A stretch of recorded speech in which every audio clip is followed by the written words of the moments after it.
Good morning. This is VirtualPBX-admin training. Got started just a tad early, so we'll give people a minute or so to join us.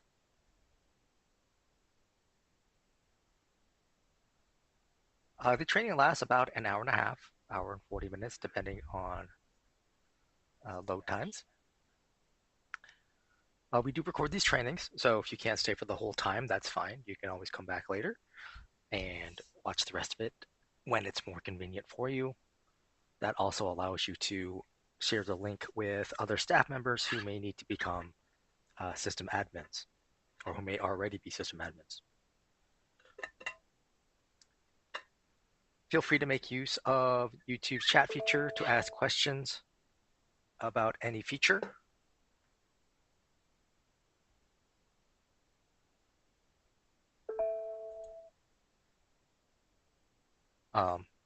That I discuss. I'll also try to point out any features that are plan specific or require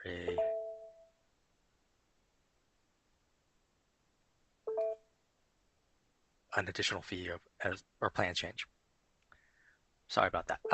Let's go ahead and get started. To get logged in, we need 3 pieces of information. We need your email address, and that should be in all lowercase.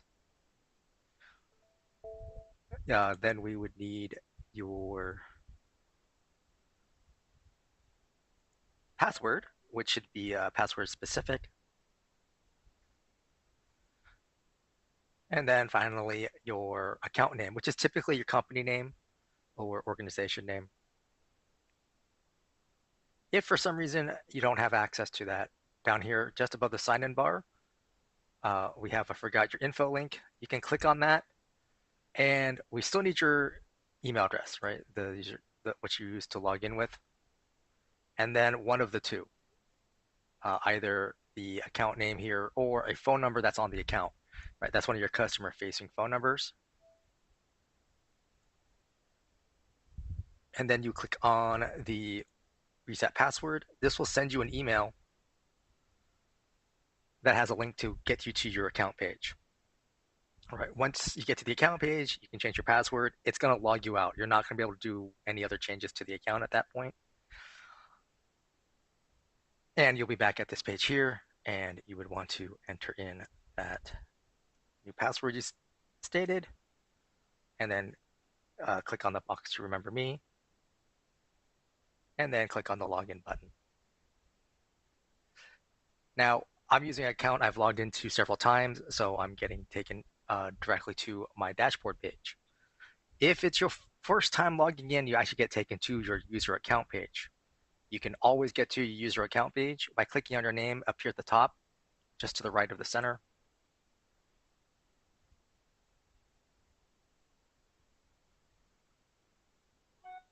And here you see I'm on my account page. Now, also that first time logging in, the dash wizard pops up, so you have little pop-ups telling you what things are. Here on my user page, the main thing people change is their password to something they can remember. You're not able to change the email that you use to log in with. Basically, another system admin would have to change that for you. Now, as an admin, you can also get to the account settings over here on the left.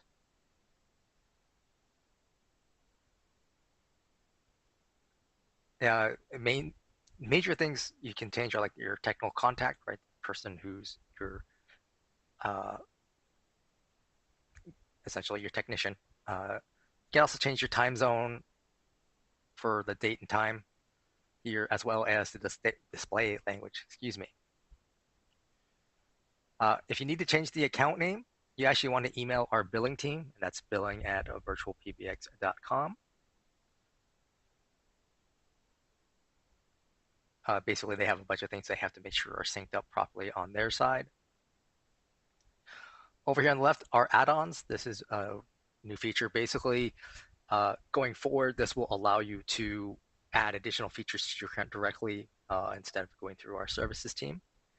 Currently, the only one you can do that with right now is the text forward feature. Down here is the billing portal. This is where you would go to access or how to change your credit card on file. and then here you have the option to cancel the account, right? So any system admin can get to this, so that's something to be aware of. When you're done here with the user portal page or user account page, click on the close box up here towards the top right, and that will take you to your dashboard page. Now, again, the Dash Wizard will pop up here telling you what certain things are. The Dash Wizard will also come up on the Users tab and on the Groups tab. And let's take a look over here towards the right. So up here at the top, we have the dashboard. All right, and then we're going down towards the main number, auto attendance, devices, etc. These are generally speaking core features of Dash for the most part. Auto attendance and text forward, for example, would be either plan specific or add-ons. At the very top of the page, again, you click on your name at any time to get back to that user account page, change your password. For most of you, to the right of your name, you have a D&D toggle, right, for Do Not Disturb. Right now, you see here, mine is mostly white. That means my D&D is enabled, meaning when someone tries to dial my extension, they get sent right to voicemail. If I click on it again, it'll be mostly black, which means I'm getting calls. If you are assigned to the call center, all right, part of the ACD queues, you won't have a D&D toggle here. That disappears once you're assigned to the queues.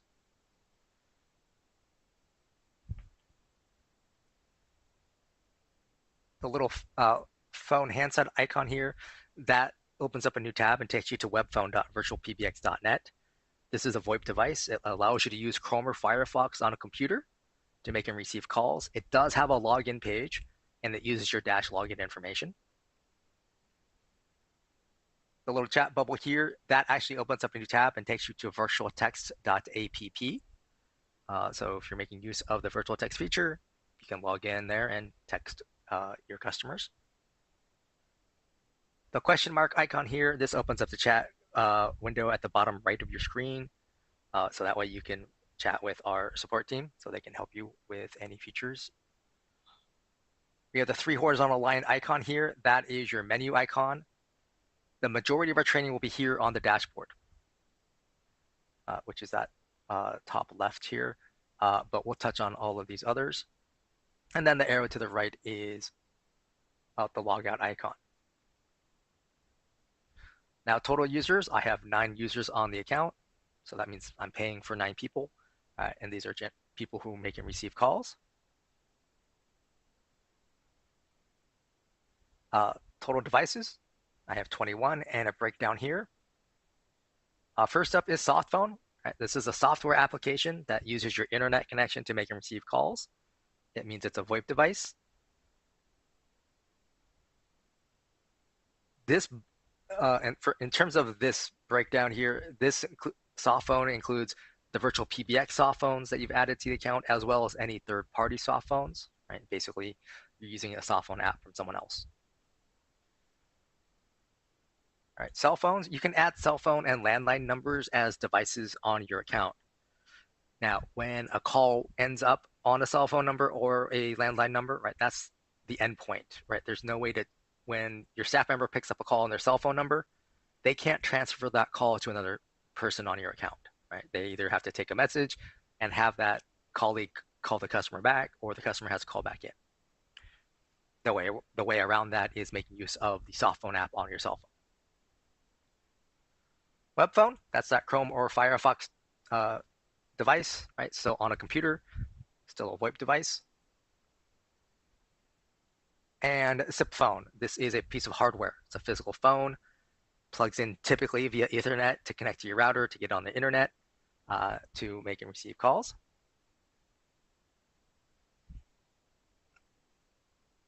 Down here, I have unregistered devices, and that means I have disabled one of the devices on my dashboard. Right, so it's like temporarily not being used. And instead of deleting it, I just made that decision. Total numbers, I have 12 numbers on the account. Every account you include, there's at least one number included as part of your monthly plan price, but usually more.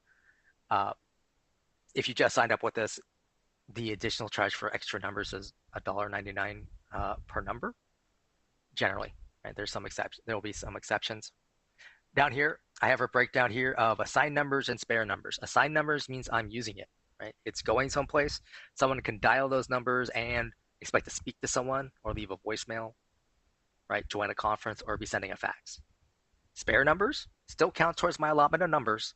I'm just not currently using it, right? So like I'm expanding to a new storefront in a new city, right? Different area code.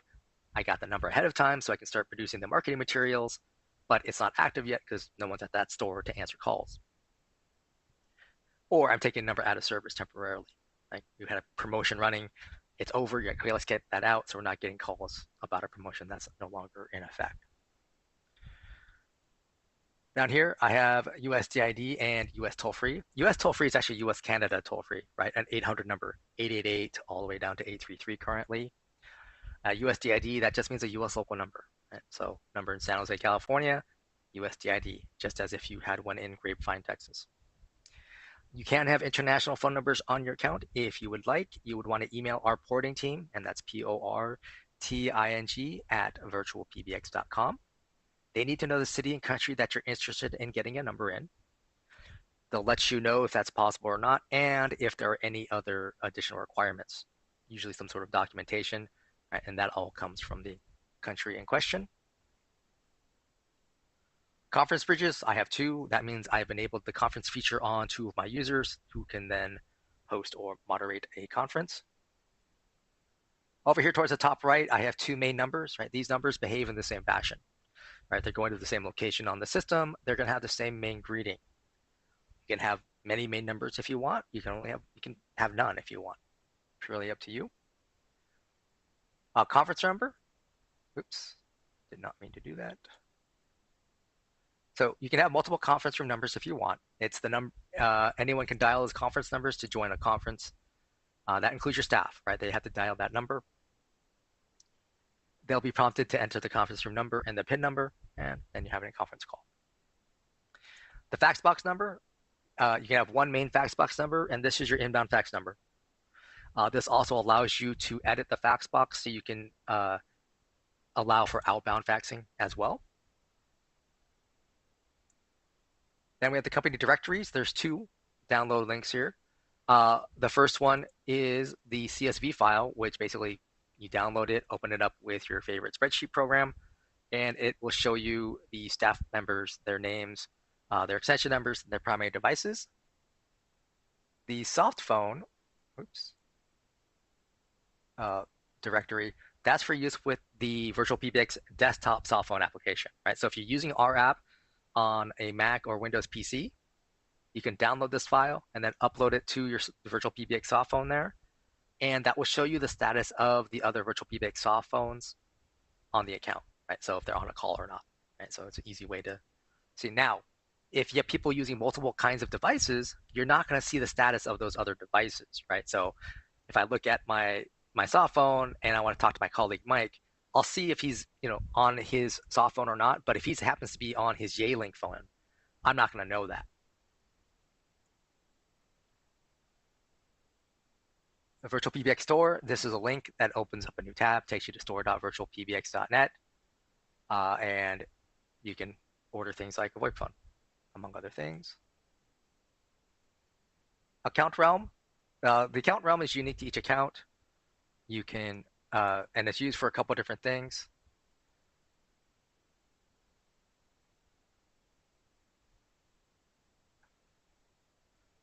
One, it's one of the three pieces of information that you need to program a third-party soft phone.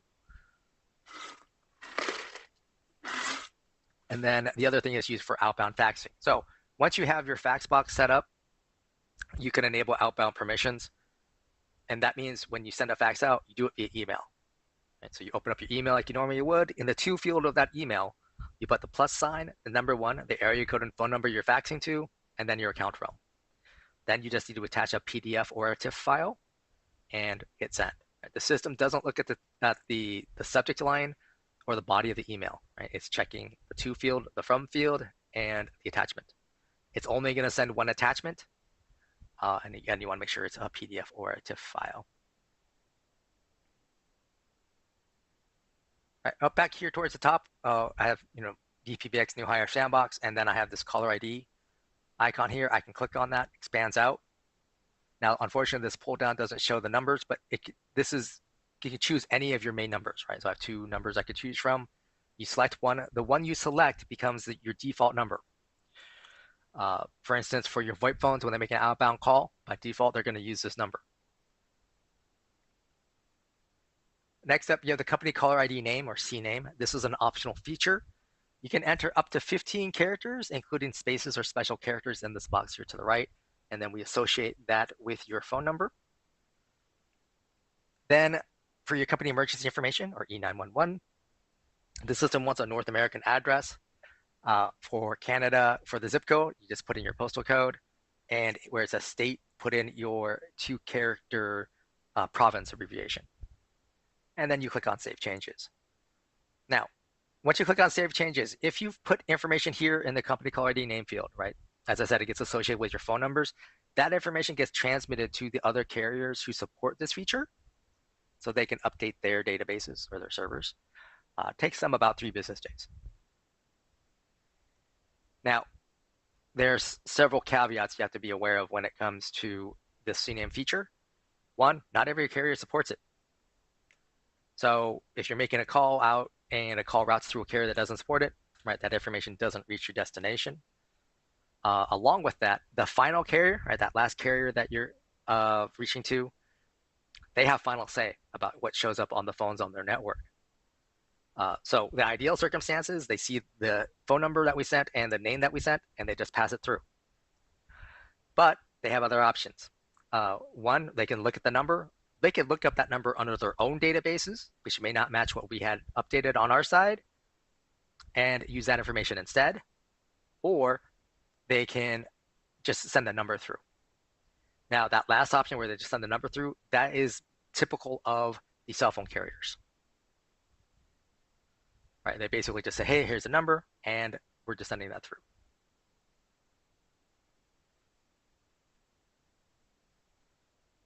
All right, hold music. You can set up your default hold music for your account. You would just click upload here, find a .wav or .mp3 file up to 1 megabyte in size. Because of that size limitation, I usually recommend people to make use or record in mono, not in stereo, so that way they have a longer file duration. They hit that little up, then you hit the up arrow icon here, and then click on Save Changes. Now, hold music on dash. What this means is when a customer has called into your system, reached one of your staff members, right? They answer the phone on their VoIP phone, and then they press hold on their VoIP phone. That's when this hold music file will play. All right, hours is actually part of main number. And in terms of setting up your main number, you need to have destinations on your account set up to make that really work. So let's get those destinations created, and we'll go down here to the users tab. So users show all your staff people on the account, right? So these are people who are making and receiving calls. Person with the little blue suit icon here, that's a system admin. All right, if they're a little gray person icon, that means they're a standard user. They have very limited access. Right, system admins, they can do everything we've been talking about today. Your standard users, they can get into their user portal, which means they can check their voicemail, among some other things. And if you have assigned them the queues, they can get to the call center. That's really it. Now, up here at the top, you can click on Add User, and there's a form to fill out. So in the first name and last name fields, right, the system just wants some sort of text.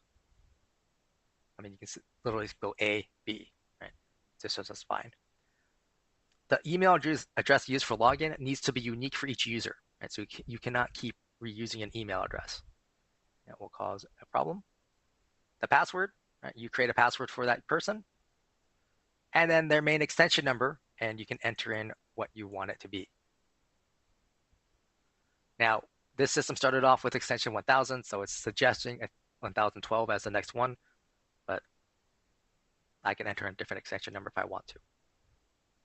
I usually recommend making use of 4-digit extensions just to make it easier and give you maximum flexibility for growth. Right down here, create a voicemail box for this user. This is by default check, and that means this voicemail box is intrinsically tied to the user.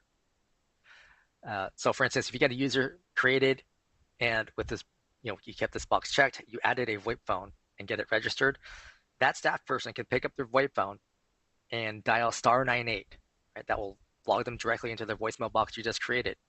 The system will then walk them through creating a voicemail box PIN number, have them record their name for use in the PBX directory, and then walk them through creating their voicemail box greeting. So then basically they're all set up.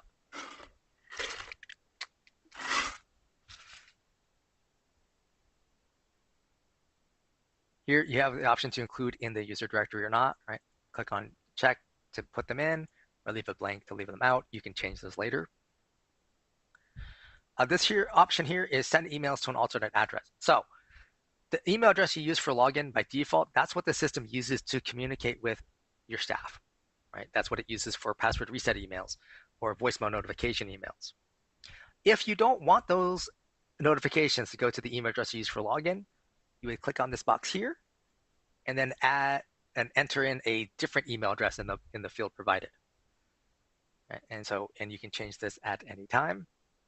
And then lastly, what I normally recommend is checking this last one here, which is send credentials to the user. Right? So once I click on create user, right, they get created on the system, and then the system sends them a welcome email. Right? So your Dash account is now created, gives them their Dash login information, and they're all set. Now, if you need to add multiple, you would create user and add another. Once a user is created, you can click on their name. Right? So you can change their name if you need to.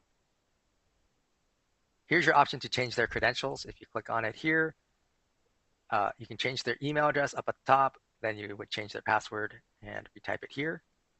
You could also send them the password reset email, so that way they can just click on the link and change the password themselves. Here you can temporarily change the voicemail box PIN number. Again, enter 4 digits and click on Save Changes. Here's your option to send to an alternate address, and here's the option to be in the user directory. Over here, this pull down allows you to change a user into an admin or an admin into a user. Little time icon here, this allows you to change the time zone for the user, so that way their voicemail timestamps are correct. Little flag icon here, this allows you to change the display language of these pages for that staff member. You can change it to English, French, German, or Russian. Ringing timeout. By default, this is set to 20 seconds, which is plenty of time to send calls to a landline or a VoIP phone. If you have a user who's only using a cell phone, you'd probably want to increase this to 30 seconds or even up to 45, depending on any issues they might be having.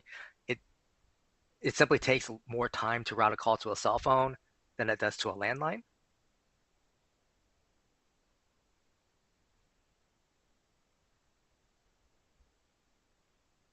And so that's why you want the extra time here.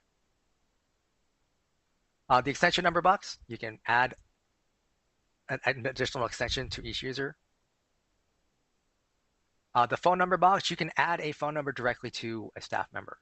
So you have an option here for add from spare or buy new. So add from spare is essentially reusing a number, right? Or just taking one of your numbers that you're not currently using it and putting it in use, right? So you would click on it, select the number you want, and then click add selected. And then you would click on save changes, right? And so now Dante has this 877 number. Now if I unassign that, buy numbers is adding new numbers to the account, right? So you click on here, you need local or toll free. So toll free, you choose the toll free prefix, click on search, and the system will produce a list of numbers that are currently available. Now, technically with this list, you're competing with other people in real time. In practice, I have never encountered an error when adding a number. But for instance, if I added a number to my cart, right, this does not reserve the number in any fashion, right? It just put it in my cart. Now, let's say my boss came in and said, hey, I need you in a meeting now. And let's say it ends up being one of those miserable, longer meetings than it needs to be. I come back and I click by numbers. It's possible I get an error because someone else may have purchased the number while I was away. But, you can also add multiple numbers at once, right? And you click on the trash icon to remove them. But you would click on by numbers. The system verifies that the number was truly there and available. and then it adds it to the account and activates it, and it's now directly here on Dante's user, and then you click on Save Changes. Now for local numbers, you need to know the area code that you want a number in, and you just do a search for that area code. And any area code, including the toll-free prefixes, you can get this message saying that there's none readily available. That means that area code is exhausted. Right, in this stage where you have families with 4 or 5 cell phones, there's a lot more numbers being used in a particular area code. So you'd want to use your favorite search engine and do a search for area code 310 overlay. And that will return that area code 424 is the overlay for that area code, right? So there's 2 area codes at least that cover the same geographic boundaries. 310 is in Southern California, so you could also look for other nearby area codes if that would work for you. But again, same process, right? You add the number that you like or multiple, you click by numbers, and now the system's adding it to the system. Now, when you add a phone number to a user, and we can do this again on groups, right? These numbers are available 24/7,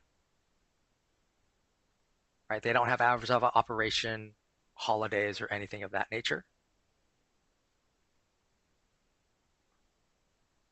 Over here, you have a little gear icon. So here you can update the caller ID for each phone number, right? So you can update the CNAM information and turn on the ability to accept inbound CNAM information, which I typically like having, right? And then click on Save Changes. E911, each phone number can have its own E911 address, which then allows you to assign that phone number to individual VoIP devices for the purposes of 911, right? So basically, Dante here can pick up his VoIP phone, dial 911, and when he does so, the address that I have associated here on his phone number that's associated with his VoIP device, that's the address that gets transmitted to emergency services, right? So that way they go to his location versus my corporate headquarters location. And then lastly, you have prepend. This is a VoIP phone feature where you can enter a text in front of the caller ID that shows up on your staff members' VoIP phones. It gives them a heads up about what the call might be about. And then you click on Save Changes.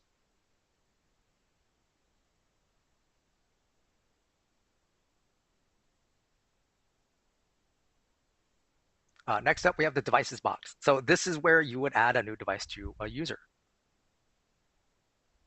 You can also add from spare, right? If you had a VoIP phone that was being used by Bob who retired, you can then just move the phone to Dante so he could use it. But under new devices, you have your options here. So SIP phone, right? This is that physical hardware. You have these manufacturers to choose from. Some of them, like Yealink, have a lot of models. Others, like Oahi, only have like half dozen or so. Actually, 9. All right, but in all cases, you find the make and model of the phone you want to work with. Down here, you need to give it a name, right? Bob's phone, warehouse phone, whatever. I recommend against using things like phone A or phone 1, just because maybe 6 months, a year from now, the phone may have moved around. You're like, I don't know where this phone really is now and who it really belongs to, just behind the devices page. MAC address. This is unique to each device, right? It's a sticker on the back of the phone. The phone's plugged in, typically under its like status or basic settings. It should have the MAC address listed for you. You would enter that here. Then you click on Create Device, right? And then you would click on Save Changes. Now, once you click on Save Changes, you would want to click on the device box again. Click on click on the device's name, right? So it brings up your basic settings here. You want to go to Advanced and then click on Miscellaneous. And where it says Allow Reprovision here, click on this Unlock box.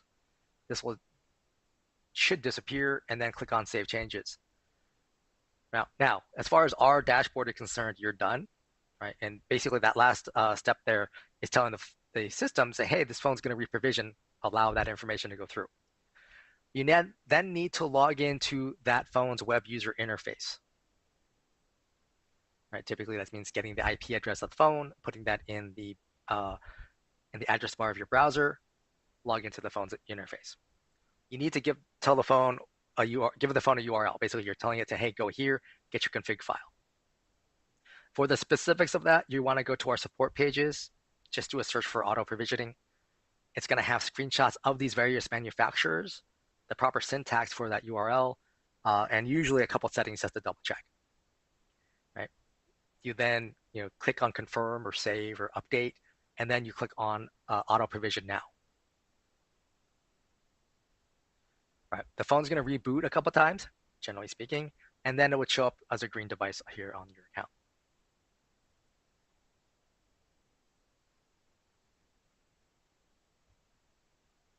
Okay, let's go up here. So next up is cell phone, and landline is the same process. Right? So give it a name, right? David's phone. And then here in the number, you put the plus sign, the number 1, the area code and phone number. No spaces, dashes, or parentheses. Click on create device, and then you would click on save changes.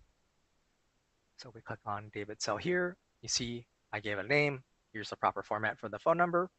If we go to the advanced and options, this is the default settings for a new cell phone or landline. So what happens? Right? Call comes into the system, gets routed to my cell phone. It rings, right? I pick up. I hear a message from the system saying, this is a forwarded call. Please press 1. When I press 1, I'm telling the system, yes, I'm there, and yes, I want to take the call. Right? The one tone gets sent through, the other person is connected, we speak. That's fine that's basically a way when you pick up to know, oh, this is a work call. Right? Now, let's say, for instance, I contacted a automated answering service. Right? They gave me a phone number saying, hey, just send your calls to this number and we'll handle your calls for after hours.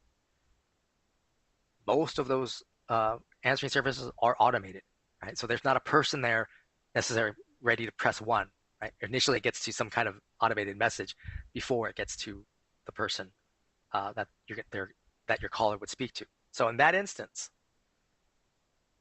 where it says here, allow use of cell phone's voicemail, right? Put a check mark here. Click on save changes and save changes again. So now what happens is when we send a call to that automated answering service, right? It picks up. Well, on that pickup tone, we connect the call.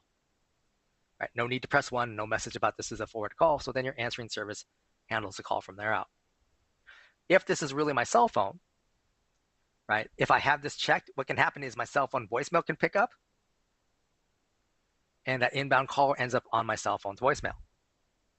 Now, some people want that, some people do not.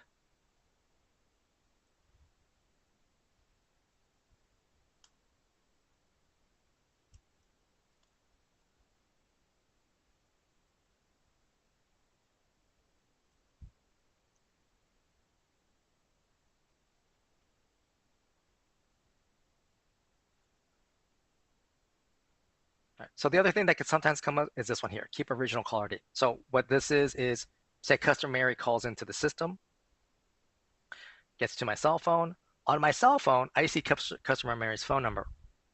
Now, if I've been getting hammered by telemarketers or robo-dialers or whatnot, or I don't recognize the number, basically, right? I go, oh, I'm going to let that go to voicemail, which means I may miss an important customer call. So what I could do is uncheck this. So now what happens is when customer Mary calls, instead of seeing her cell phone number or her whatever landline number, right, if we go back to the dashboard, I see my main number I selected up here. Right, this shows up on my cell phone's display. So that means that's a visual way for me to know, oh, this is a work call, probably worthwhile for me to take it.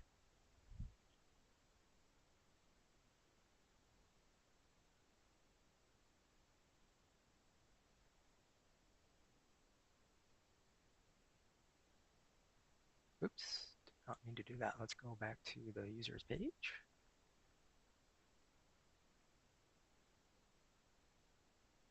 Okay, next one is the soft phone. Now, whenever you add a soft phone or a web phone to the account, you're going to get this warning message.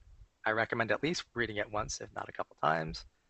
Basically, just saying with wireless VoIP technology, for the purposes of E911, you might not be at the location that's associated with your 911 address, right? So you want to be careful about doing that. Click on close. Here you get a big box. No matter what, you need to give it a device name, right?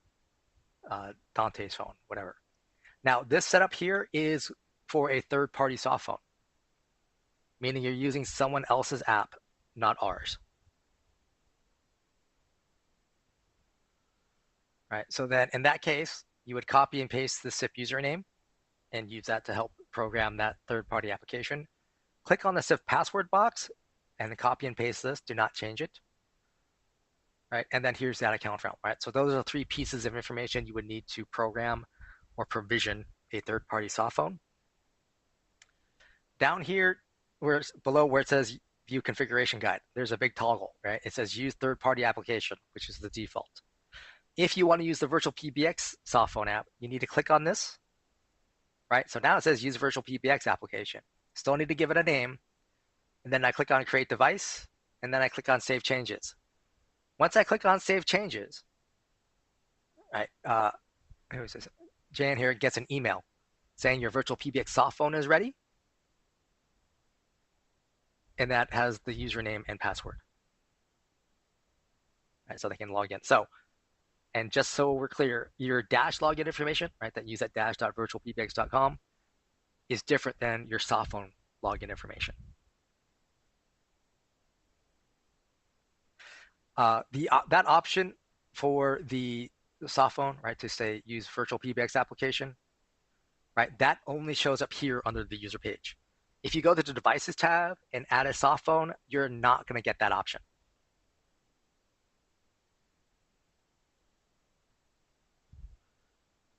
Web phone, again, you get that warning message. So the web phone, since it uses your dash login information, it needs to be associated with a user in order to work. So always easier just to add it directly to the user. You just give it a name, click on create device, and then save changes. All right, user features. So caller ID number, this is for users that have their own phone number, right, that you assigned here on the user's page to them. You click to enable, and you choose a phone number on the account, typically the phone number assigned directly to the user, and then click on save changes. What this does is that phone number now becomes their outbound caller ID from their VoIP phones, right? So instead of your main number, it's their direct number.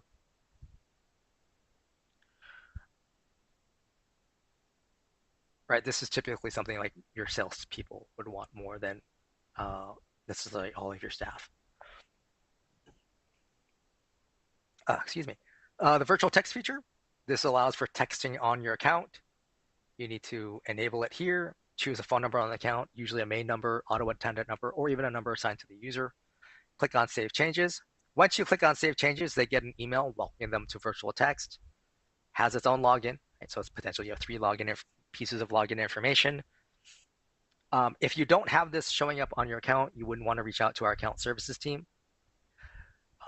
They need to go over potential cost increase depending on your plan, but also there's SMS registration. Right? This is something that's came about industry-wide. Basically, for texting purposes, you need to register the phone numbers and the campaigns.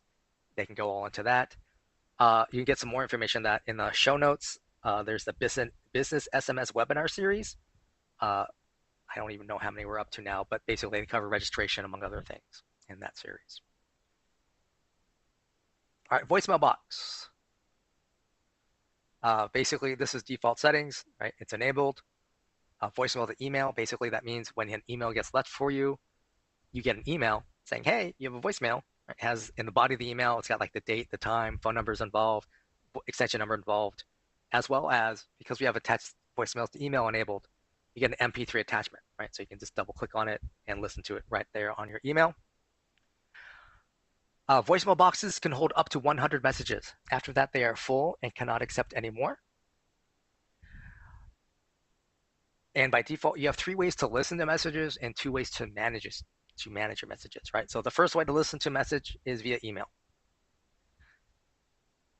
Now, for the other remaining options, right, your users can log into dash.virtualpbx.com, go to the user portal. And once they're on the user portal, it defaults to their voicemail tab. So they can listen to their messages there, right, on their computer, and they can manage it there, right? They can delete them, download them, etc.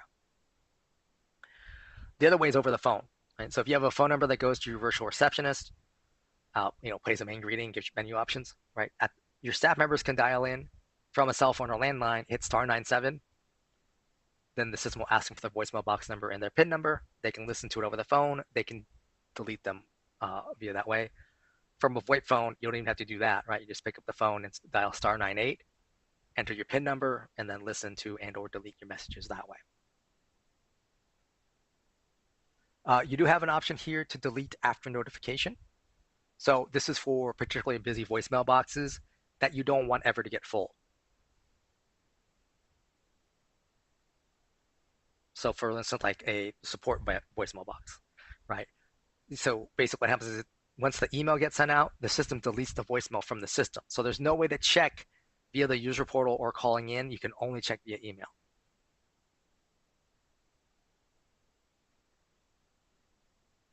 Follow me. This is for users with multiple devices. You would click up here to enable it. And here is the default settings. Basically, you need to tell the system which phones are we making use of. Right? And as an admin, you're the one who has to set this up for your staff. Over here on the far right where it says do not ring, just uncheck the devices that you want to make use of. You have this little green line here. Click and drag to give it a ring time. Right? And you click on Save Changes. Now, along the top here, these are timestamps, right? So you can change the total ring time.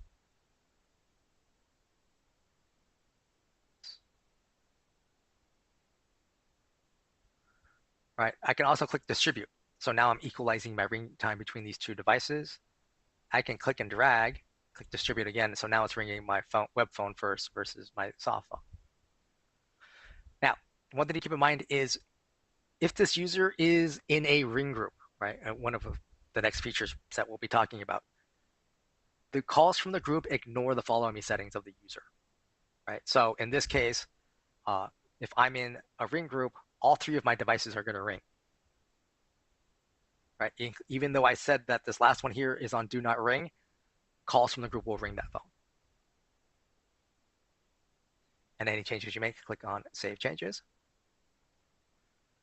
Fax box, you can choose to have users have their own fax box. Just click Enable. You have the option here to use a spare number, buy a new number, or assign a new extension. I recommend making use of a phone number, whether it's a spare number or you're buying a new one.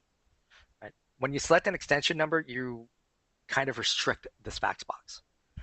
Most importantly, it can only ever receive faxes. Right? When this person tries to send a fax out, the system will use the fax box extension number as the caller ID, and that will fail because it's not a valid caller ID. The other concern is you might be limiting who can send a fax to this person, right? It's like some of the electronic fax services, for instance, they don't have an option to put in an extension number, right? They just want, here's a phone number, send a fax. So something to be aware of.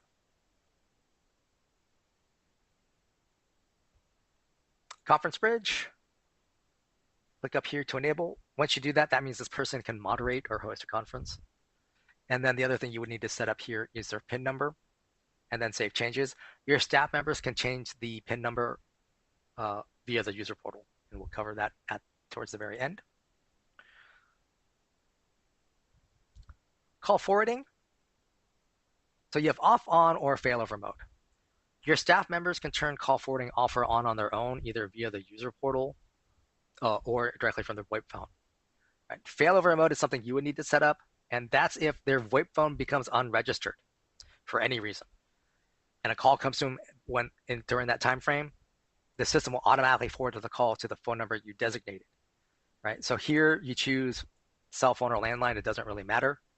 Then you choose the number. You put +1 area code and number. No spaces, parentheses, or dashes. Click on Save Changes. Now, if you have staff members with multiple devices, right? So if we go back here to our devices, and one of them is a cell phone, right? So if I go also then, like if I go back to where's my follow me settings? Oh, there we go. So right now my follow me set is disabled, right? So that means when a call comes in, it's ringing all of my devices, including my cell phone, right? So there's no need then to have call forwarding enabled. Now, if I had follow me enabled, like that, then I may want to have call forwarding enabled, right? Because if these two VoIP phones go offline, I can have call forwarding go to the cell phone. Right? But so if a cell phone number is one of the active devices on a user, there's no need to make use of call forwarding, right? Because you're already forwarding to a cell phone as part of the routing. Customize call recording. When you first enable call recording, it looks like this. And you need to tell the system what kind of calls are you recording. Right? Inbound internal, right? That's a coworker call. So Dante called. Right? Whereas inbound external, customer Mary called me. Right? Outbound internal, I called Dante.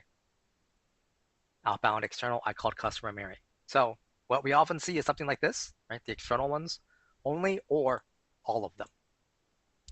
Whichever you choose, click on Save Changes. Now, your account includes at least some amount of data storage as part of your monthly plan price. You can choose, if you just sign up, I would recommend checking the pricing page.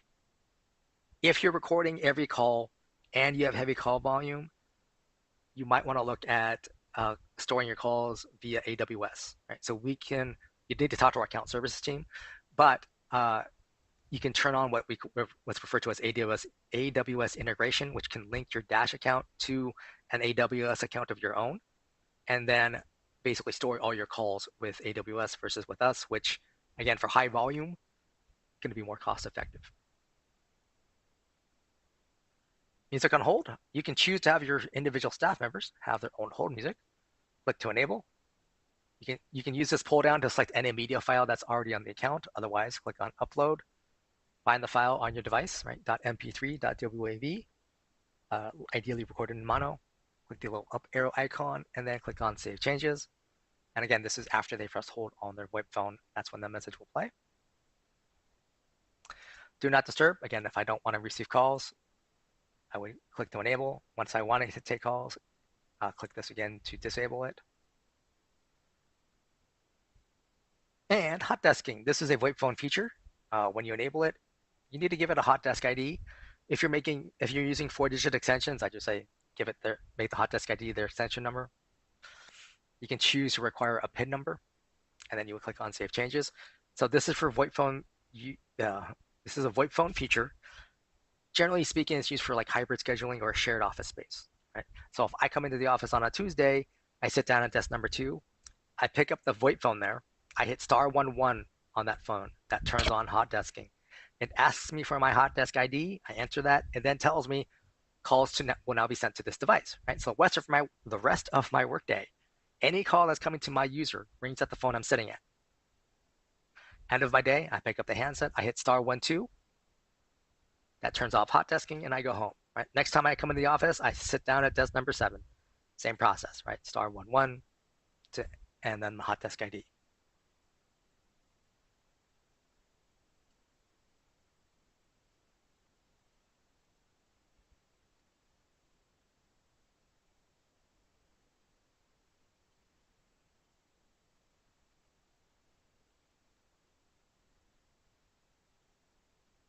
All right, so once you have your users added, you next want to go over to groups if you're going to make use of them, right? Groups are short for ring groups or hunt groups, departments, right? So you would use groups if you want a call to be offered to multiple people, right, who have a shared set of responsibilities, right? So like your support team. Up here at the top, you click on Add Group. You need to give it a name, and then you need to give it an extension number, right? An extension number is what your staff would use to transfer calls to the group. And then you click and drag your staff members that you want to be in the group, and then you click on Create Group. Once a group is created, you can click on its name, right? So you can always change the name. And then you have group call attempts. There's little arrows here to the far right, so you can increase or decrease that as necessary. This is how many times the system offers calls to the members of the group. You also have the option to delete group if you don't need it anymore. Other than that, you would click on Save Changes. To the right, you have the members box, right? It shows all your staff members who are assigned to the group and how you're offering calls to them. So this setup here is blast ringing or ring all. Right, so basically a call comes in, it's offering it to all the users at the same time. Whoever picks up gets the call. Now, Downside of this setup is, right, so say Taylor and David pick up the call at the same time. Well, only one of them get the call, right? So the system chooses. So let's say it chooses David. So David's helping the customer. Taylor's sitting there going, hello, hello, right? He's got dead air. He's not sure what happened. Now, in an office environment, right, Taylor can hear David on a call. You go, oh, okay, he got the call. Not a big deal, right? In a remote working situation, that's probably not possible unless you're using something like Slack to say, hey, did you get that call, to confirm? Or you would be, as an admin, you can check the call logs to see who picked it up. Now, up here along the top, you have timestamps. The default here is 120 seconds, right? 2 minutes. You can click distribute, right? So now it's always going to ring in this order. Now, so call comes in, right? Taylor picks up, he helps the customer. If a second call comes in while Taylor's on that first call, the system does not skip him, right? It still offers the call to him for 40 something seconds, and then it goes to David, right? So that second caller is waiting on call for at least 40 seconds. Now, I can click and drag, right? These are sliders, so I can adjust it so that the hold time for those later callers is not as long, right? So my, so there, and that helps. Now, right, that's kind of a limitation there of the groups, so something to be aware of. Down here, you can add more staff members to your group. Right, you just click on who you want. They're added at the beginning, but I click distribute and then readjust. Likewise, let's say Taylor, it just got handed a new project I want him to focus on. I can click and drag him to the bottom and click distribute. So now he's at the end. Obviously, if I need to remove someone, I can. But any changes you make, then click on Save Changes. Extension number box, you can add additional extensions to a group if you need to.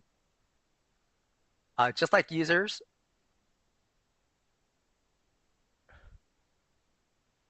you can add a phone number to a group, either from spare numbers or by new, same process. And then you click on Save Changes. And just like on users, when you add a number to a group, right, that phone number is available 24/7. And then we have group features. First up is ringback. So when a call comes into a group, right, reaches out to your staff members, their phones start to ring. That ringing sound is then piped back to your inbound caller. If you don't want that ringing sound to get piped back, then you would enable ringback feature and select a media file on your account or upload a .wav or .mp3, ideally recorded in mono. A 1 megabyte MP3 file is roughly 5 minutes. I don't remember if I said that earlier, so I apologize. Now, one thing about the ringback file, you want to make sure that it's at least as long as your total ring time of the group, right? The system doesn't loop it for you. But if you have a file, upload it, click on Save Changes, and that will play as long as that ringing sound is being piped, as long as the system tries to pipe back the ringing sound, it just replaces it with the media file. Next action, to me, this is the most important group feature. So click up here to enable, and it's if no one answers, what do you want the system to do with the call? You have a pull down here, right? You can send it back to your main menu. You can send it to call queues if you're making use of the queues. You can send it to a specific device, right? A specific phone. You can have like the emergency phone or the bat phone, right? You can send it to one of your other groups, right? So like a failover group, right? Or escalation group. You can send it to a specific user, so like the manager of that department, for instance. But the most common one is typically a voicemail box, right? So that way that inbound caller can leave a message and then click on Save Changes. Allow call forward. If you turn this on, that means your staff members can make use of call forwarding. Again, if your staff already has cell phones as part of their devices, you don't really need to make use of it unless they're forwarding to some other kind of phone number. So keep that in mind. And then you have caller ID prepend. This is, again, for your VoIP phone users. You can add either text or numbers to show up on their staff members' VoIP phones as part of the caller ID. I recommend using one or the other, not both, because that can be a very long set of digits that shows up on the screen and can crowd out the actual phone number of the inbound caller. And to me, it's less confusing. All right, so we have groups, we have users. We've added devices to those specific users. So let's go to the main number. So main number up here at the top, you have your main company numbers. You can always add from spare or buy new ones so if you need more main numbers. Again, you have to get your icon here so you can update that caller ID E911 or prepend. Once you have numbers, you have office hours strategy. You actually, when you first signed up with it, you just are defaulted to 24-hour open office, but you can choose custom office hours. And that means for each day of the week that you're open, put a check mark in front of the day and select your open hours in 24-hour or military time. So you see here, I'm generally speaking, I'm open from 9 to 5, Monday through Friday. Now, down here towards the bottom, you have the option here to have your system go into lunch mode at the same time every day that you're open. Right? Just put a check mark here and then set your lunch hours in that 24-hour or military time. And then click Save Changes, which may not show up on YouTube. So I apologize for that. Next up, you have office holidays. So if you're closed for holidays, put a check mark in front of the day, or put a check mark here, excuse me. Then over here to the right, where it says Add Holiday, you click here. You have your options here for single day, date range, and advanced. So single day, right? You give it a name. So in this case, Christmas Day. I choose the month and the date, and then I click on Save Changes. All right, date range I have here for the holiday. I choose the start date, so January 1st, and then the end date of January 5th, and then Save Changes. There's no year indicator here, so we recommend against having a date range that includes New Year's Eve and New Year's Day. That honestly has not posed a problem in several years, but again, rather be safe than sorry. And then advanced, I have here for Memorial Day. I choose the month, which I don't know why it's set on March. It should be on May. The second pull down, you have 1st through 5th as well as last. And then you choose the day of the week, right? And then Save Changes. If you need to remove a holiday, click on the little trash icon and then click on Save Changes. And then we have incoming call handling. So for your main numbers, how do you want the system to handle calls during your open hours, during my lunch hours, my after hours, and holidays? Now, if I go back to office hours and I remove being closed for lunch, if we come back here, now you see I only have open hours, after hours, and holidays. You have these 3 basic options for all 3, or for all your time settings. So the first one here is calls come in, they go to your virtual receptionist. This is a link that you can click. Over here on the left is your main menu, right? This is where you set up options that people can press on their phone to navigate through your phone system. Down here, you click on Add Route to give yourself a new row. This first pull down here, you have 0 through 9, as well as the start key and the default action. And then the second pull down is where on your system do you want it to go, right? The PBX directory, a specific user, right? Call queues if you're making use of the queues, one of your groups. Is go to a specific device. Now this isn't always recommended because if the device doesn't have its own built-in voicemail, right, then nothing will pick up and eventually the customer will hang up when they're frustrated. And by default, it only rings for 20 seconds. Down here, and then you have voicemail boxes, right? So they can press an option to leave a message. You can also have a media file play, right? But once the media file is done playing, the call ends, which you might want, like maybe you do for hours of operation or directions. Over here on the right, you have your greeting options. First up is text-to-speech, right? So basically in this box here, you type in what you want the system to say. It basically reads it back in a computerized or robotic voice. You have up to 250 characters to choose from or to use. It does not count spaces. I have had times where that text-to-speech rating can go up beyond the 250 characters, but 250 characters works consistently. This is good for just getting started, right? Like your startup company, or you've never used a PBX system, or you're just not even sure how you want the system to go yet. These are free, right, when you create them. Now, the downside of the text-to-speech training, besides that it's in a robotic voice, is that the system doesn't allow you to name the file. It names it for you, right? So we're in our open hours. So it's going to name it my main open hours menu, and then TTS for text to speech, right? So once I click update, save, and save changes, I have a file that says main open hours menu TTS. If I come back and I change this file, right? So I add on,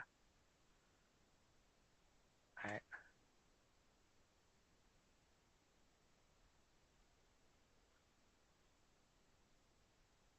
To leave a message, right? So once I click update, save, and save changes, now I have two files with main open hours menu TTS.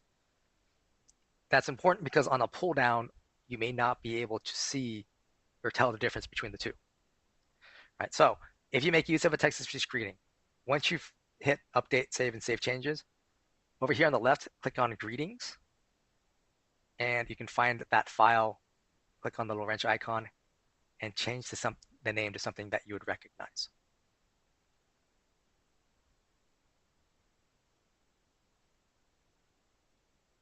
All right, next step, you can upload your own file, right? .wav, .mp3, recorded in mono, up to 1 megabyte. Right, choose the file on your computer, click update, save, save changes. You can choose from an existing recording. This is a pull down that just shows the name of the files, right? This will include your hold music files, voicemail greetings, main greetings. So that's why you want to use names that are easily recognizable. You can record it over the phone. Now, when the system says pick up a phone registered on the account, that means a VoIP phone on the account.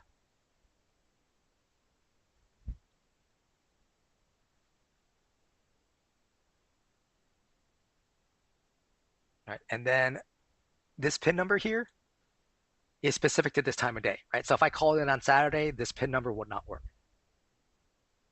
Now, let's say I don't have a VoIP phone and I don't intend on getting one, but I still want to record over the phone. You can do that. However, first you need to go under here under settings, and then where it says allow outside recording, click that on, right? Save changes, come back here to get this PIN number.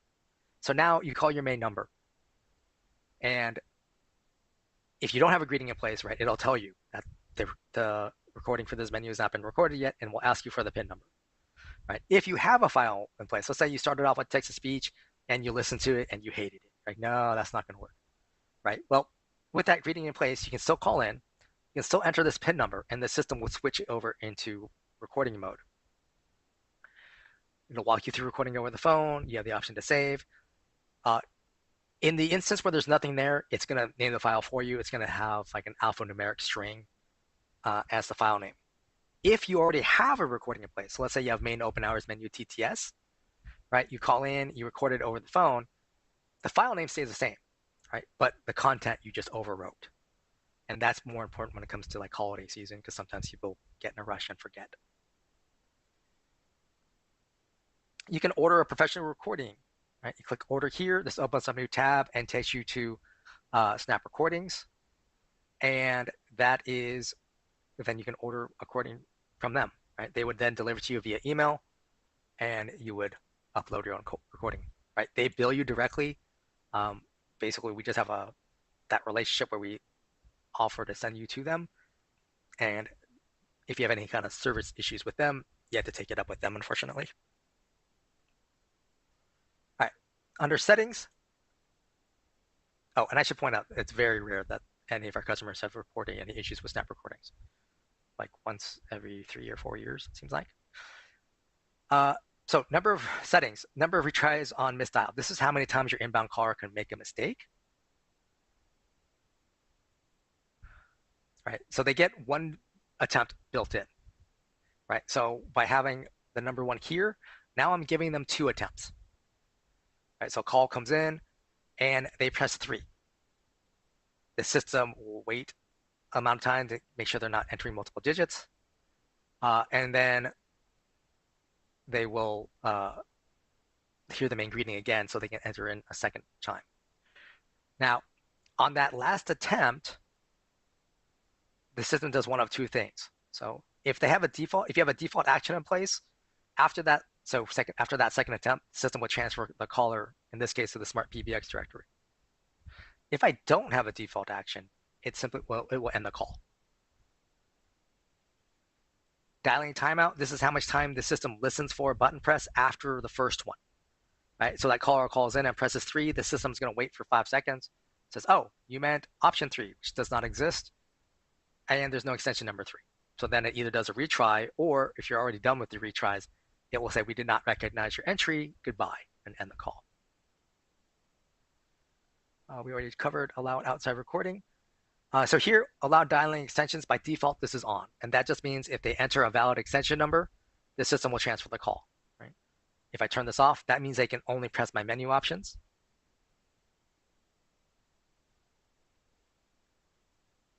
This last one here, suppress the playing of invalid entry. Right? So if they enter too many errors, right, the system will say, we did not recognize your entry. If you don't want that message to play, click here to turn on suppressing, right? And that means that message will not play. Click on save. And then, so any changes you made there, right, under the main menu, settings, greetings, you click save on that box here. It takes you back to incoming call handling. You need to click save changes here. All right, second option. The second option here, this is for your live operator answer option. Right. The idea here is on this first pull down is you're selecting a user, a group, a device even, or a queue. Right. You're giving someone or several people an opportunity to answer the call first, and then you're sending it to your virtual receptionist if they can't. Right. So like everyone's busy. Right. Now, this is my after hours menu, so my menu options will likely be different. I probably have a different main greeting in place. Up to you about the settings. Right. But then again, save and save changes here. This third option here, oops, actually it should be on this one here. Here, you have the option of where you want to send the call first, right? User, group, call queue, specific device. You can even have a media file play here, right? But basically, you also have the option here, just say, whoops, that is not what I wanted. Then the last option way down here is skip the voicemail. Basically, say call comes in, and then you choose the voicemail box that you want the calls to go to. Right? So you can have it ring a device or a person or a group, right? And then if they don't pick up, here's the voicemail box they're going to. Or you can say, don't even bother ringing anybody, just send it right to the voicemail box.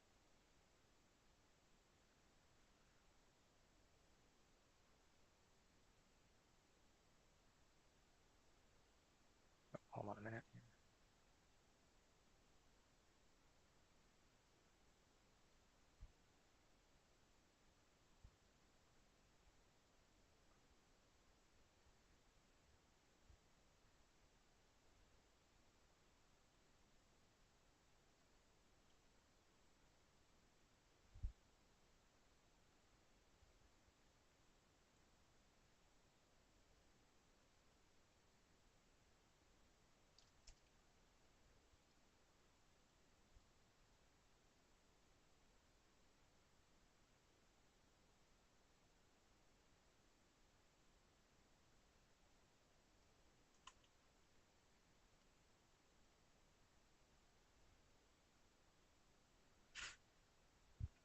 All right, conference number, you can have multiple conference room numbers. They're all going to the same set of conference rooms, so there will be no difference between which number you dial.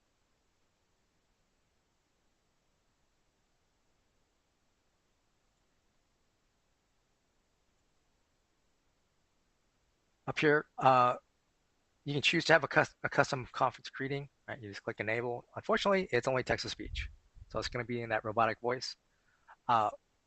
Even if you don't have this selected, the system says welcome to the conference and then prompts that inbound caller to enter the conference number and then the PIN number. You can have a different PIN number for your participants and your moderators, which is recommended, and that gives you control. Your main fax box number, you can only have the one main fax box number. Right? This is, but once you do have it, you have this edit fax box option here. The inbound notification email, you put an email address in here, and this email address gets an email every time a fax comes in.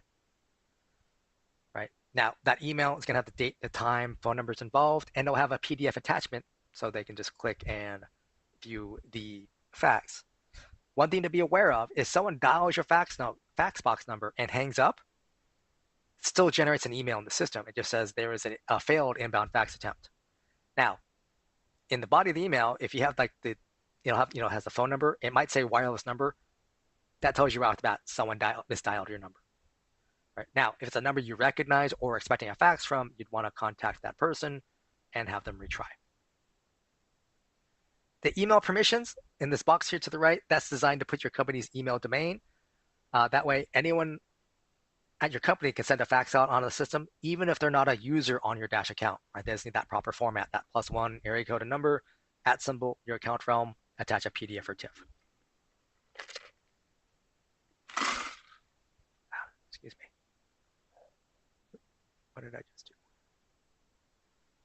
All right, so that's the main number section. Now, auto attendance, this is a plan-specific feature. It has a couple use cases. The first is if you have multiple businesses and you want them on the same account, right? Each of those businesses would have their own numbers and their own main greeting, right? But you can have the same staff people answer calls for these different businesses. The other use case that comes up is for submenuing, right? So people call your main number, your message tells them to press 1 for English and 2 for Spanish, and probably repeats it again in Spanish. You would have an English and then Spanish attendant like I have here. So that way you would have a greeting in that appropriate language, and the menu options would go to people who speak the appropriate language, or for different departments. Right? Now up here at the top, you click on Add Attendant. You just need to give it a name and give it an extension number. The extension number is not something any of your customers would necessarily ever know, but your staff members could then transfer to the correct auto attendant. So for instance, if I got a call and someone is speaking to me in Spanish and apparently does not understand any English, right? I can understand like maybe 10 words of Spanish total. I would say, I would still say, please hold, and then I would transfer them to my Spanish auto attendant. So hopefully when my Spanish speaking colleagues could then help the customer. So after you've created an attendant, you can come here, click on its name. By default, it looks like this, meaning it's unassigned or unavailable in main menu. That means it starts off as a standalone auto attendant, right? So i.e. it's a separate business. Now, if I click on this, that means it's available in main menu, so it's a menu option. So for instance, it can be a destination for in my groups, right? That next action, it can be a menu option under that pull down, right? It can also be a menu option under my virtual receptionist or for example. And if you do that, click on Save Changes. Right? Auto attendants can have their own phone number, right? Buy a new or add from spare. You click on the extensions box. You can have multiple extensions for an auto attendant. And then you have this little wrench icon here under Settings. Right? You have open hours, after hours, and holidays. This matches what we set up under the main number. Right? So your other businesses have to have the same hours of operation and same holidays as your primary. Now, let's say, for instance, you do have a business that's 24/7 and another one that's 9 to 5. You want to talk to our account services team to see what best option is for you in terms of is it possible to keep them both on the same account, or do you need to have 2 separate accounts? Right, devices shows all the devices on your account. Green means it's registered, so we can send a call to it. Right, red, unregistered, means we can't send a call to it. Now, this could be because they're not logged into their soft phone app or their web phone, right? Or the dog ran by and yanked the cable out of their VoIP phone, right? That will cause it to become unregistered. Up here at the top, you can add devices, right? SIP phone, cell phone, etc. Again, for the soft phone, on the devices tab here, right? It's only showing you the option for a third-party soft phone. There's no option to make it a VirtualPBX soft phone.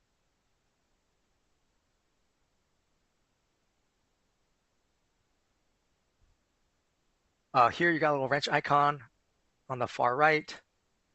So this is a VirtualPBX soft phone. So the codec for that should always be Opus. Now,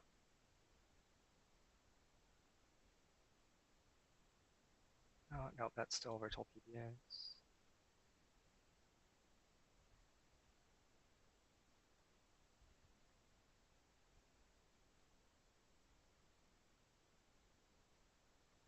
All right. Well, for any physical device, so we'll go to this Yay link here.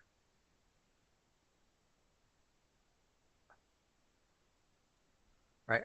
The audio over here under selected should be G711U or G711A. Right. That means you might need to click and drag them over, especially if you add a third-party softphone to provision a physical device. You want to make sure it has these two over here on the right. The emergency caller ID, right? This is where you would select the appropriate E911 address/phone number for this VoIP phone, right? So that way, whoever has this device and then they pick up and dial 911, this is the address that gets transmitted to emergency services. And you can do that for each phone number.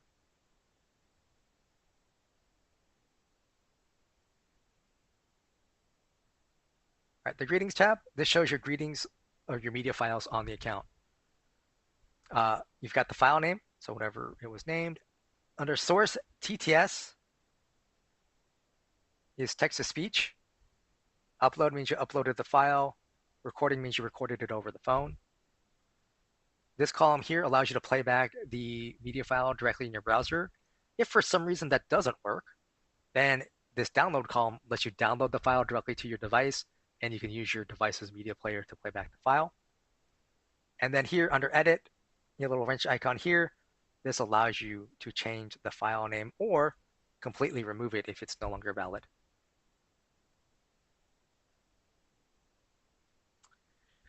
Numbers shows your numbers on the account. So numbers in use, this just shows you where they are assigned. You get the little gear icon here so you can update the caller ID, E911, or prepend. Spare numbers, these are the numbers you're not currently using. So if you don't want the numbers on your account anymore, let's say like, hey, I got these numbers I'm being charged for, I'm not using them, I should get rid of them, right? You want to make sure first it's under a spare number, and then click on the box in front of it. So now you have this option here to delete, and you confirm the deletion here. It says now those numbers are removed, right? So I've left numbers on my account. Voicemail boxes shows my voicemail boxes on the account. Up here at the top, I can add a new one. And you would do this for like your groups or your any of your call center queues, right? Instead of using a specific person's voicemail box, you can create a voicemail box specific for that group. So you give it a name, you give it a voicemail box number, you give it a PIN number, right? Click on create voicemail box. Now, one thing to keep in mind is a voicemail box that you create on this page, right? It doesn't have an extension number. So from your virtual receptionist, right, they can't enter in the voicemail box number here and expect to get to this voicemail box. The only way they would be able to get to a voicemail box that you create on this page is as a menu option, right? 0 through 9 or the star key. Once a voicemail box is created, you can click here under the wrench icon here. So here, right, you lets you review the information, right, the basic information. So you would use the voicemail box number, the PIN number, for example, to check messages over the phone or to record a greeting over the phone. Under advanced, first up, greeting media. So here you can upload media files, right, or select some that are already on the account from the pull down here.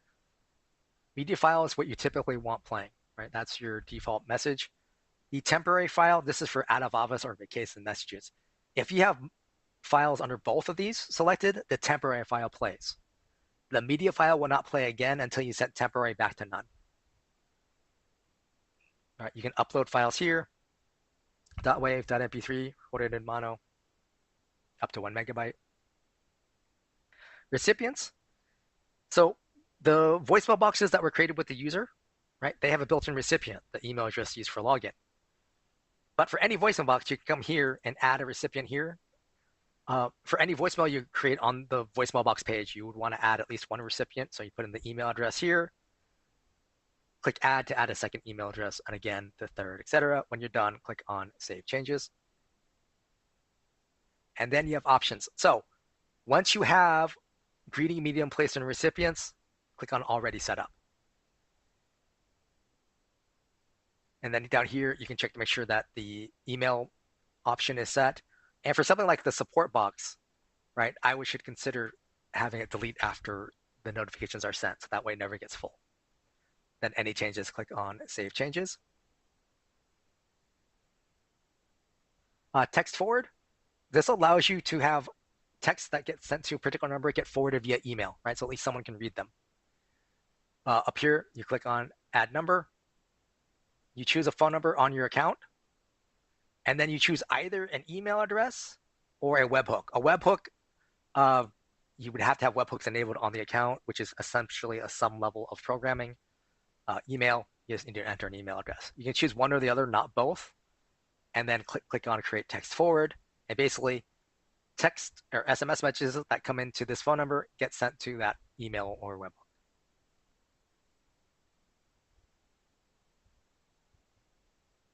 Call logs, right? Shows your call history on the account. You can have today, this week, this month, and you can see the calls. The green arrow to the right is a call coming into the system, and you see that here's the phone numbers it was going to. There's obviously some sort of problem here when it says recovery on time or expire. And let's see.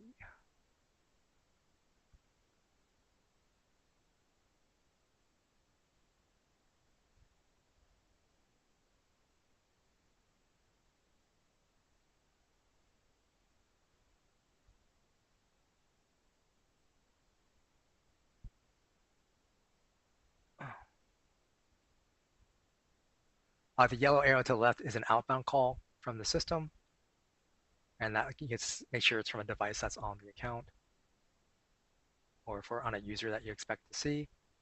The little fire extinguisher icon here, this will create an email for you that's pre-addressed to support@virtualpbx.com. It will have the technical details of the call.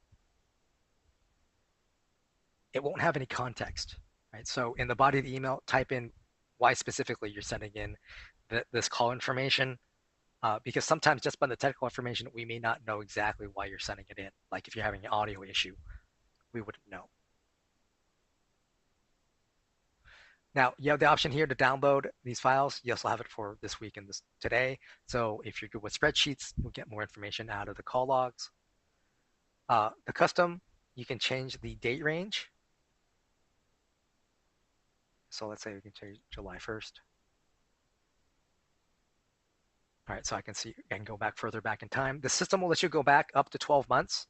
After that, you would have to contact our support team. We have to get it up to our engineers.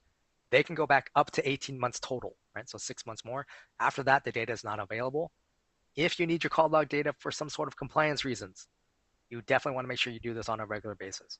Like I would suggest once a month, and then name it accordingly.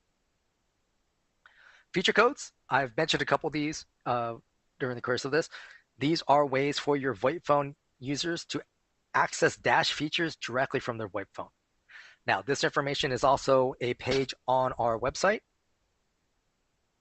actually in the support pages specifically.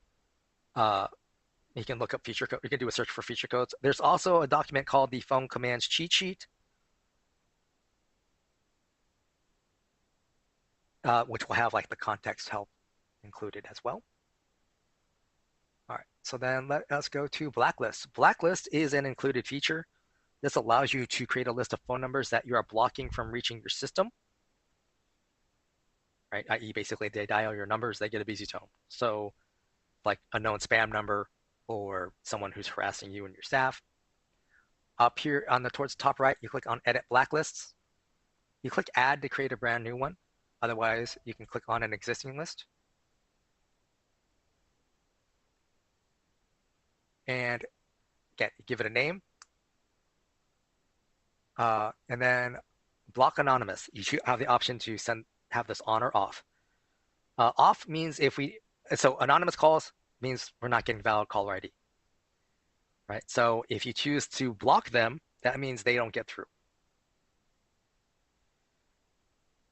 right? Right, so when you turn it on, right, they can't get through. If you leave it off, that means they can come through. But beyond that, down here, you click on add number, put +1 area code and phone number, no spaces, dashes, or parentheses, and keep clicking add until you're done adding numbers. And then once you're done here, you click save at the bottom here. Up here towards the top right, click on back to settings, and make sure your list is over here on the right under selected, right? So you might have to click and drag them over, but Once they're here, then click update again. And so now your lists are updated properly.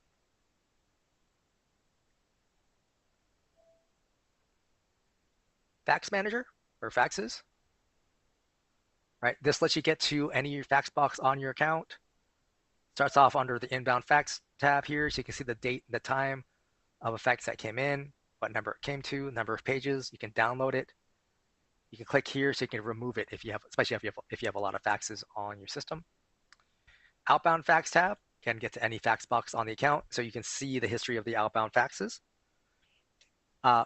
A failed attempt, sometimes when you mouse over it, it will give you additional details.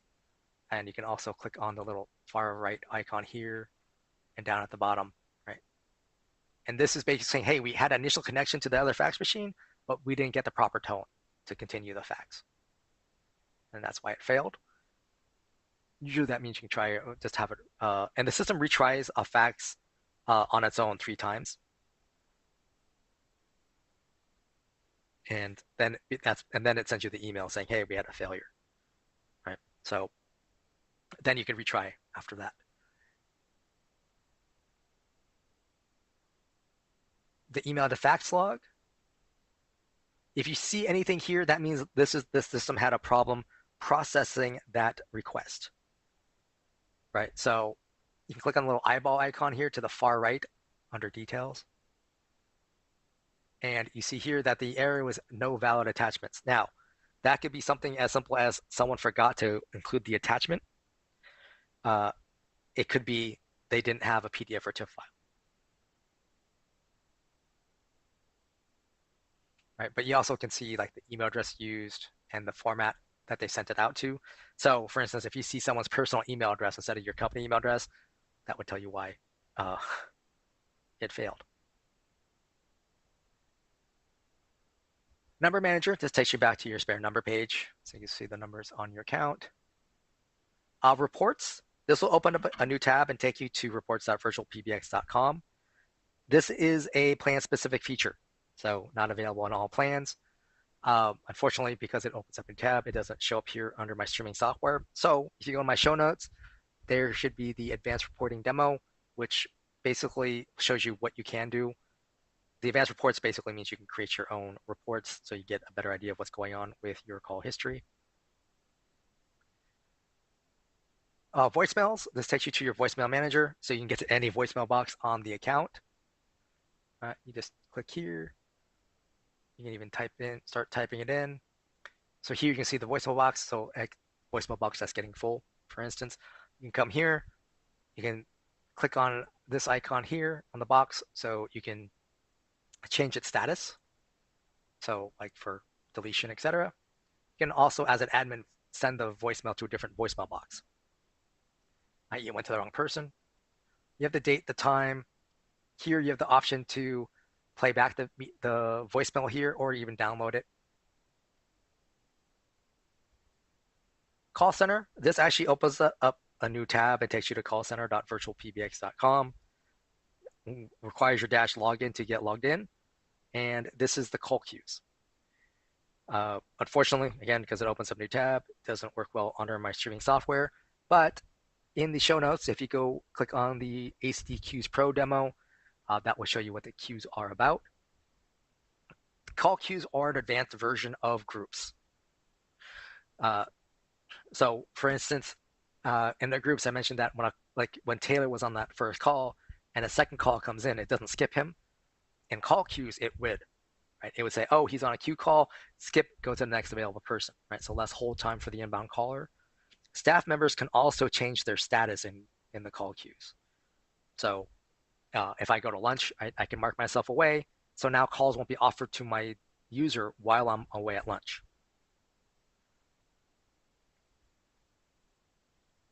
You also have things like under the call center, a manager can eavesdrop in on a call, right?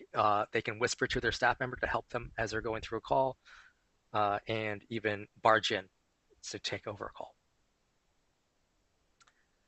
Dynamic caller ID, this is a plan-specific feature. This allows you to create rules to change the outbound caller ID for your VoIP phones. So we'll click on this down here. So here I gave it a name. chose Vegas. I chose a 702 phone number on my account, right? Or you can choose any number on your account. And in this case, I said, whenever my staff members dial area code 702, that the system will automatically change their outbound caller ID to this 702 number I selected, right? So it looks like the local numbers of the people I'm calling. That to me is the easiest way to make use of dynamic caller ID. Alternatively, over here, again, give it a name. I chose a phone number on the account and I created a feature code. So now my staff members, they start, when they start dialing, they do star, is that 951? They enter the area code and phone number they're reaching out to, and the system will change the outbound caller ID to this 408 number. Now, the phone numbers I choose have to be a number on the account.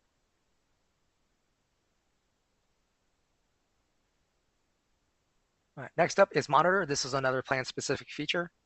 This allows me to see the status of my staff members, right? Like I can see what they're up to and what they're doing in terms of, are they on a call?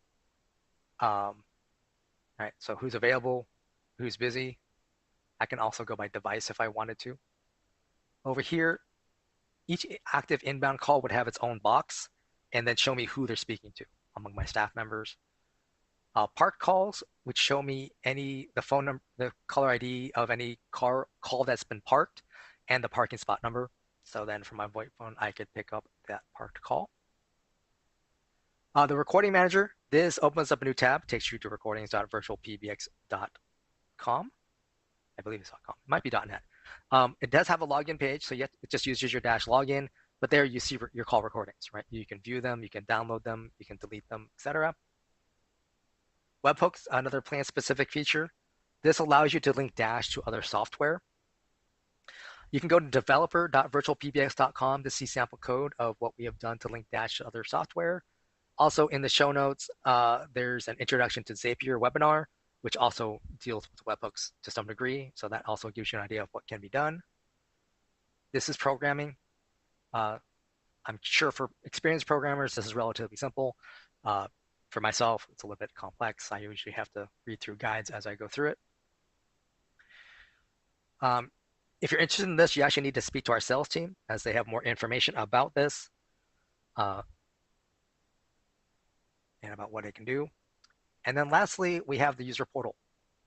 Every user has access to their own user portal, right? So here I'm seeing my voicemails, right? I started off on my voicemail tabs. I see my new messages, dates, the times, phone numbers involved. I can play them back. I can download them. If I put a check mark here, I can change its status. Call history, I can see my own call history. I can change the date range and then click filter, and I can see the calls that have come into me or gone out. The fax tab only works with users that have their own fax box, but they can see their own fax history at that point. The contact list tab shows everything on your Dash account. Right? This is used for if I need to transfer someone to another department or another person, etc. I can see their extension number required or feature code. This is not something I can really edit in terms of I can't add or delete. I can pretty much change like the order in terms of going by name or etc. The conference tab, this is for users that you've enabled the conference feature on. Over here on the right is where they can edit their PIN numbers, both for themselves as a moderator and for their participants. They also have the option to have people start muted or deafened, as well as by entry and exit tones.